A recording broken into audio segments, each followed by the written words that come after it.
Ayan, nagsusuob siya. Ilang araw na siyang hindi makabangon. Masama ang lasa.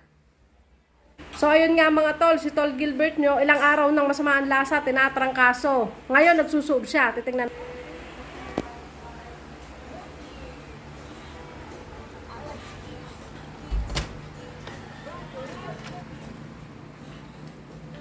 Ayan, nagsusuob siya. Ilang araw na siyang hindi makabangon. Masama ang lasa.